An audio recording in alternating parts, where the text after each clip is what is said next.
Kanya-kanyang lusong din sa baha ang mga commuters sa bahagi ng Taft Avenue. Kaya naman ang Manila LGU sumaklolo na sa mga biyahero. Para sa ibang detalye, nagbabalita live mula sa Taft Avenue si Justine Punsalang. Justine, kumusta nang lagay ng traffic dyan sa Taft Avenue?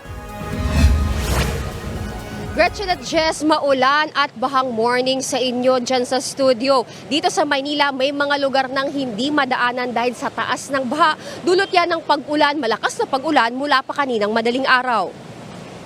Gutter deep na ang baha sa kahabaan ng Taft Avenue mula Quirino hanggang UN. Marami namang bumabiyahing bus at jeep pero basa naman ang mga pasahero dahil umaabot na sa bangketa ang tubig baha. Kailangan din nilang lumusong sa baha para makatawid ng Taft Avenue.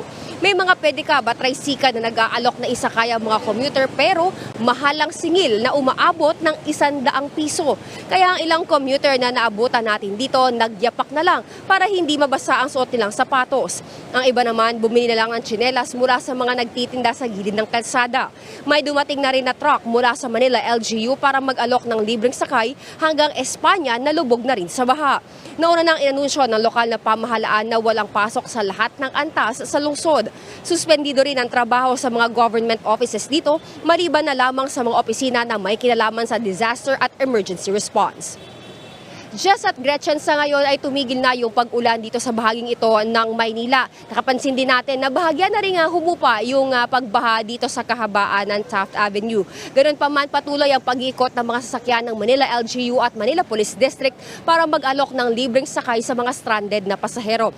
Kasalukuyan ding nagsasagawa ng sarili niyang inspection si Manila Mayor Honey Lacuna para malaman ang sitwasyon ng baha pati na rin ang kalagayan ng mga residente dito sa lungsod ng Maynila. Jess at Gretchen, balik sa inyo. Maraming salamat, Justine Punsalang. Mga kapatid, Gretchen ho po, huwag maging huli at maging una sa lahat ng balitaan. Maging maalam at may pakialam sa mga napapanahong issue at balita sa bansa. Mag-subscribe at mag-follow sa News 5 social media pages.